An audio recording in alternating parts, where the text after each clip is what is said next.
lahat. My name is Miss Jess and kung bagong bisita ka po dito sa ating channel, welcome po and welcome back everyone. So, it's been a while, parang 2 weeks ako na mahinga sa YouTube kasi nagkaroon tayo ng hindi masyadong magandang pakiramdam. Hindi ko lang alam kung ako lang ba'y nakakabalita na marami yata ang may sakit ngayon. So, nakasama tayo doon sa mga yon, which is so sad, but now I'm happy kasi I'm back. Okay, so dahil I'm back, gusto ko i-share sa inyo, katulad nung na-share ko before na lotion, Simply G, yun is nabibili natin sa Watsons, and sa Mercury nakakita na rin ako noon, leading supermarkets, so available yon. But for today, gusto ko i-share sa inyo to, yung ginagamit natin sa one for now is yung kojic acid soap or yung Kojisan. Kaya ngayon, nag-decide akong gumamit ng lotion, which is Kojisan pa rin. Sabi ganun dito, skin lightening and body lotion. So, maganda sa kanya, this is actually 25, SPF 25. Ayan siya, SPF 25. And happy ako kasi, sabi ganun dito, it's zero pigment light.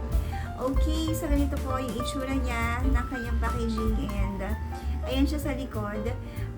Iba yung boses ko, no? 150 grams. 150 grams, and ang sabi ganun dito, a light and non-greasy softening formula that's easily absorbed by the skin. Totoo yun. Alam mo, nung unang apply ko sa kanya, which papakita ko sa inyo ngayon, is talagang, ano siya, very, very light yung kanyang consistency, mga sis. So, ito po yung lotion, and alam mo yun, hindi siya tatapon o nasasayang kasi hindi naman siya masyado madulas. Pero alam niyo mga sis, ang consistency nito is watery siya. Watery po yung consistency ng lotion na to, which I love. And ang isa sa nagustuhan ko dito, bukod sa watery siya, as you can see, nakikita niyo yung kintab na yan, mga sis. Yun yung napansin ko sa kanya. Kaya nagustuhan ko rin siya. Kaya binibigyan natin siya ng review for today. Kasi I've been using this for, I think, for 2 weeks already. Simula nung, hindi ako nakapag-video kasi diba nag-stop na tayo sa Simply G.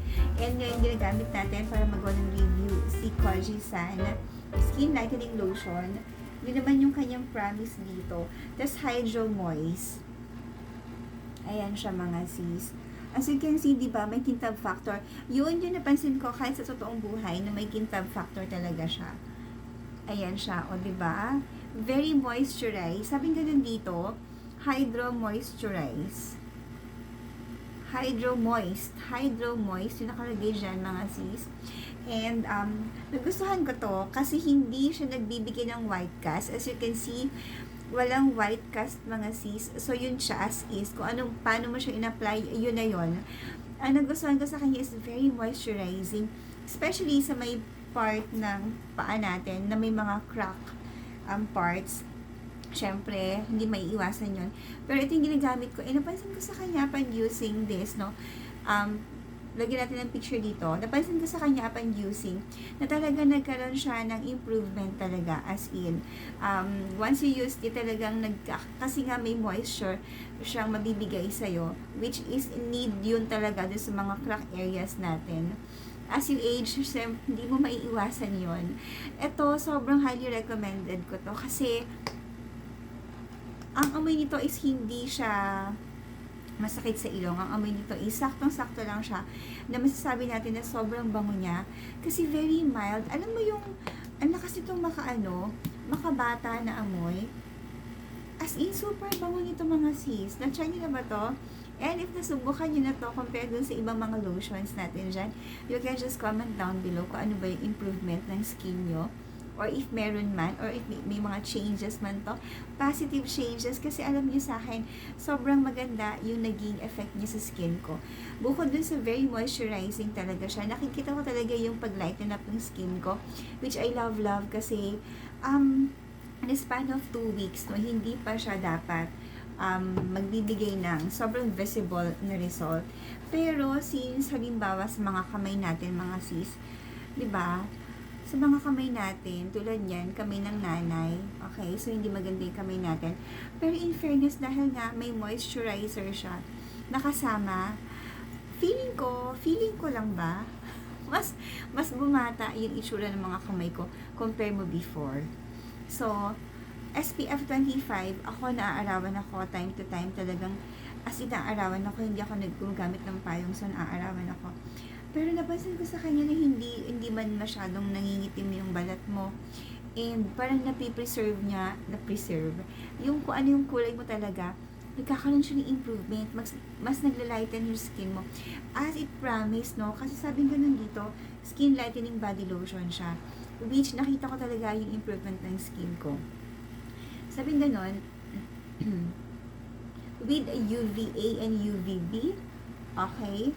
To protect skin from high environmental factors that can lead to skin damage.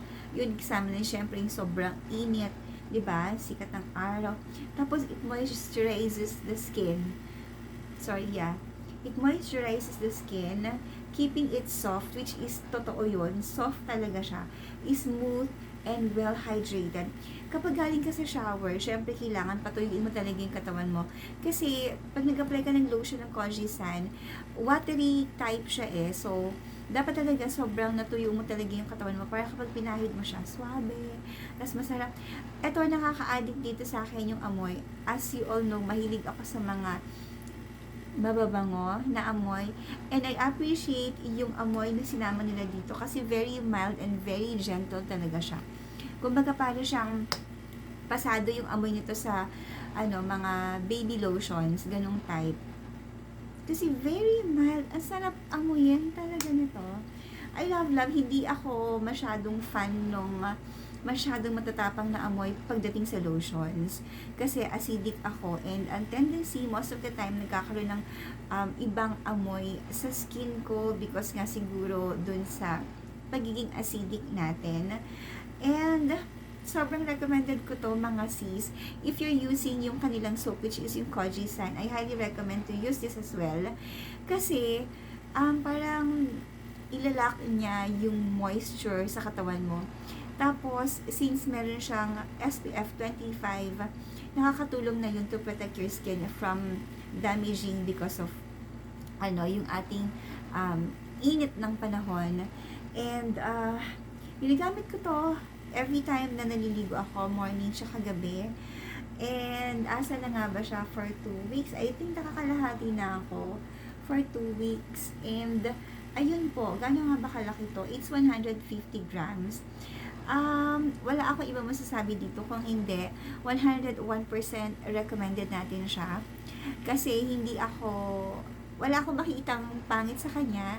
Everything is positive dito kay Kojisan. So, if you're interested to try new lotion, I highly recommend Kojisan Skin Lightening Body Lotion. Zero pigment. Nakakatuwa siya kasi wala siyang white cast. Hindi siya katulad ng ibang mga lotions na kapag naglagay ka, talagang pahirapan yung pag-rub kasi nga masyadong maputi. So, kailangan mo siyang ma-rub ng maayos. Pero ako walang ka-effort. Walang effort at all. Kung ano lang, lotion pahid lang, yun na yun.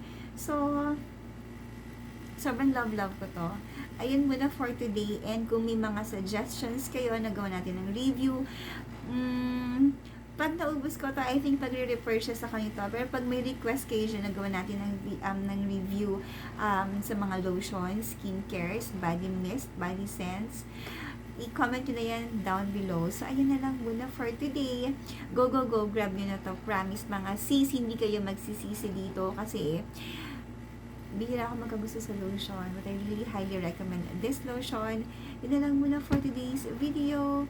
Stay safe po and bye!